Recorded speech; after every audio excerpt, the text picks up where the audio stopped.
Assalamualaikum warahmatullahi wabarakatuh.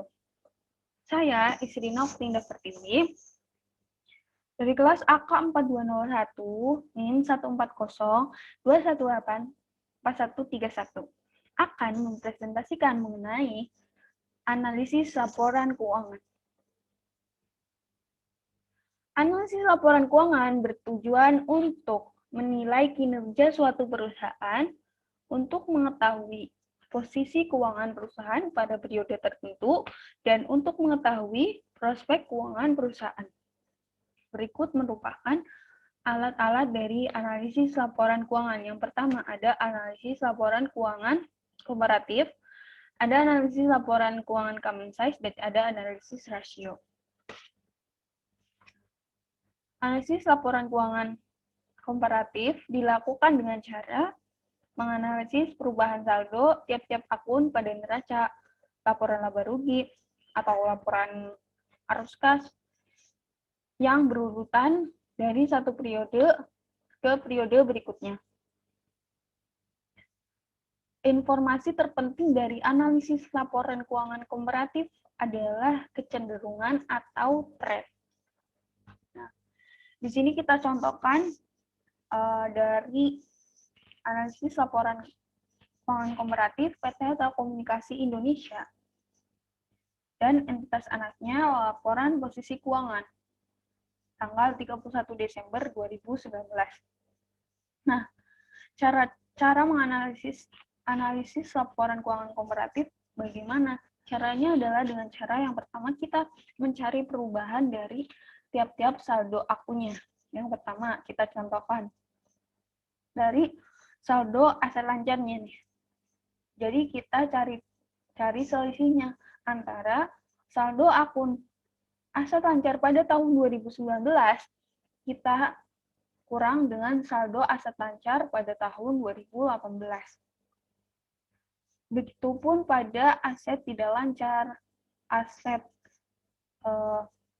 terus pada total aset, pada liabilitas dan ekuitasnya juga kita carinya sama, yaitu kita membandingkan antara akun pada tahun berjalan kita kurang dengan pada akun tahun dasarnya gitu. Nah, untuk cari presentasinya gimana? Caranya adalah dengan cara kita membandingkan antara total perubahan dari aset saldo asetnya, aset lancarnya, kita bandingkan dengan saldo pada tahun dasarnya. Pada PT Telkom ini adalah dengan cara kita membagi minus 1.546 kita bagi dengan 43268. Itu pun pada akun-akun selanjutnya. Selanjutnya pada ada analisis laporan keuangan common size. Analisis laporan keuangan common size dilakukan dengan cara membuat perbandingan antara satu elemen pada laporan keuangan tertentu sebagai komponen dari elemen yang lain pada laporan keuangan tersebut. Nah, pada analisis laporan keuangan common size itu yang harus diperhatikan ada dua faktor. Yang pertama ada dari sumber pendanaan dan ada juga dari komposisi asetnya. Oke. Nah, sekarang kita contohkan masih sama dari PT Telekomunikasi Indonesia, atau biasa kita sebut dengan PT Telkom, pada laporan posisi keuangan tanggal 31 Desember 2019. Nah, di sini caranya adalah kita membandingkan antara saldo akun aset lancar dengan akun lainnya pada periode yang sama. Jadi kita membandingkan aset lancar dengan total aset lancar pada tahun 2018 kita bandingkan dengan total aset pada tahun 2018 juga. Selanjutnya kita cari ini common size untuk saldo tidak lancarnya juga sama, yaitu kita perbandingkan dengan saldo aset tidak lancar pada tahun 2018 bandingkan dengan saldo total aset. Begitupun pada tahun 2019. Jadi di sini kita membandingkan antara satu akun tertentu dengan akun yang lain pada periode yang sama. Begitupun dengan akun liabilitas jangka pendek. Itu kita membandingkan antara saldo pada liabilitas jangka pendek, kita bandingkan dengan total liabilitas dan ekuitasnya pada tahun yang sama. Untuk liabilitas jangka panjang pada tahun 2019, maka kita memakai saldo akun liabilitas jangka pendek panjang pada tahun 2019-nya kita bagi dengan total likuiditas dan ekuitas pada tahun 2019 juga. Jadi kita membandingkan antar akun pada periode yang sama. Selanjutnya, analisis rasio. Nah, analisis rasio ini kita bagi menjadi 3. Yang pertama ada kredit analisis atau analisis kredit resiko. Nah, di analisis kredit resiko ini ada likuiditas dan struktur modal dan solvabilitas. Nah, likuiditas ini berfungsi untuk mengevaluasi kemampuan memenuhi kewajiban jangka pendek. Sedangkan untuk struktur modal dan solvabilitas ini berfungsi untuk menilai kemampuan memenuhi kewajiban jangka panjang. Nah, terus selanjutnya ada profitabilitas analisis atau analisis profitabilitas. Nah, yang pertama ada tingkat pengembalian atas investasi atau biasa kita kenal dengan ROI. Berfungsi untuk menilai kompensasi keuangan kepada penyedia pendanaan, ekuitas, dan utang.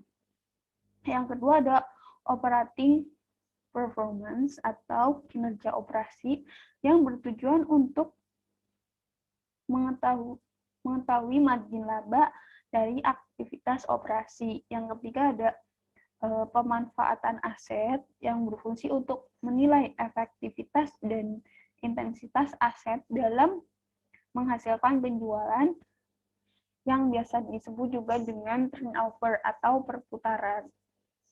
Selanjutnya ada valuation atau valuasi untuk mengestimasi nilai intrinsik suatu perusahaan.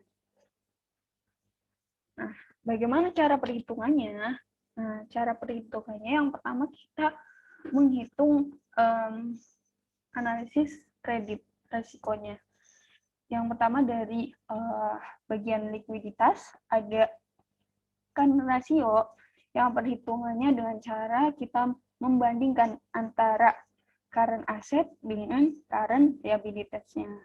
Terus ada asset test ratio, kita membandingkan antara cash and cash equivalent plus marketable securities plus on receivable dibagi dengan current liabilities.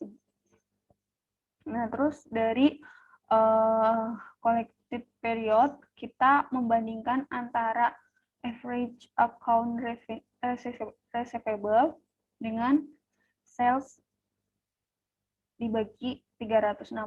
Nah, 360 itu jadi jangka waktu dalam 1 tahunnya ya. Jadi dalam laporan keuangan itu kita dalam menghitung collection period ini kita menganggap jumlah hari dalam 1 tahunnya kita samakan dengan 360 hari.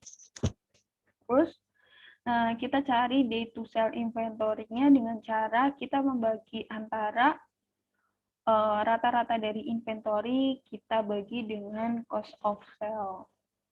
Dibagi cost of sale-nya kita bagi dengan jumlah harinya dalam 1 tahun, yaitu 360. selanjutnya kita cari dari struktur modal dan solvabilitas, itu tadi untuk menilai kemampuan dari menyelesaikan kewajiban jangka panjang ya. Jadi yang pertama ada total debt to equity atau biasa kita sebut dengan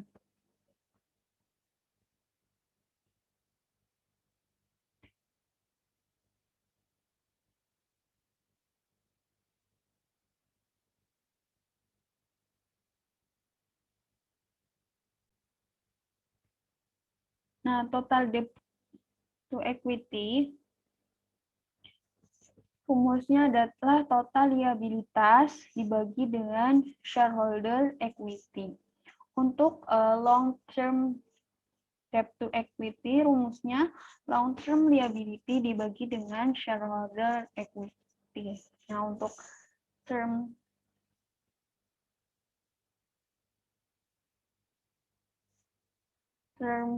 times interest earned, kita cari dengan cara income before income tax and interest expense kita bagi dengan interest expense-nya.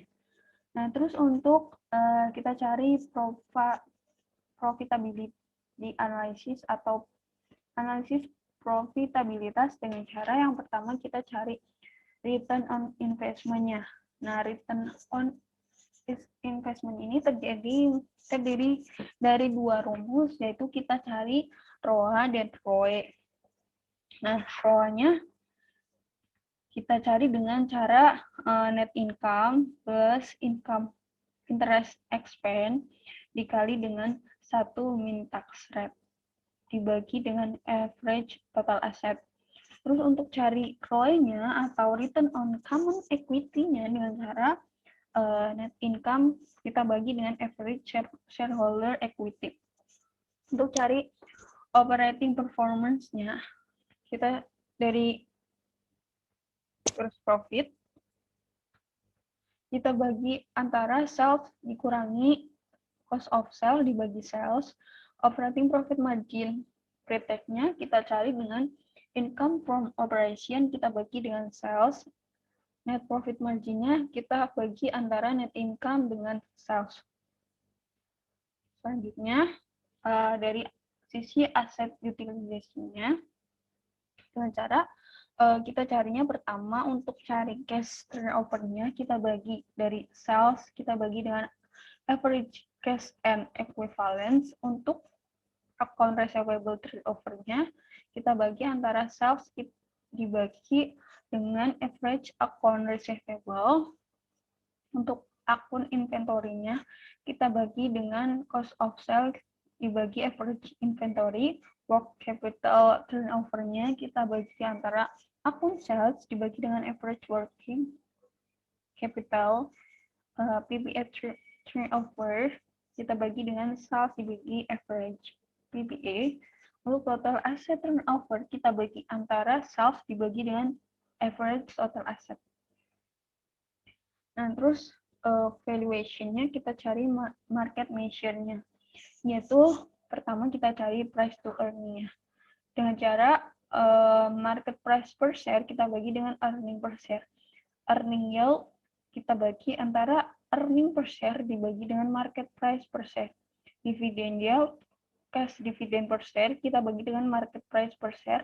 Dividend payout rate, cash dividend per share dibagi dengan earning per share. Price to book adalah market price per share dibagi dengan book per share. Jadi, ketika kita menganalisis dengan analisis rasio, kita dapat datanya dari mana? Sama kayak yang tadi, sama kayak analisis laporan keuangan komparatif dan common sense. Jadi kita ambil datanya dari laporan keuangan perusahaan yang akan kita teliti. Nah, dapetin laporan keuangannya caranya gimana? Kita bisa akses pada idx.com atau Bursa Efek Indonesia. Nanti tinggal kita download laporan keuangan tahun berapa yang kita butuhkan untuk analisis laporan keuangan tersebut. Sekian dari saya. Mohon maaf apabila ada kesalahan dan tutur kata yang kurang berkenan. Terima kasih.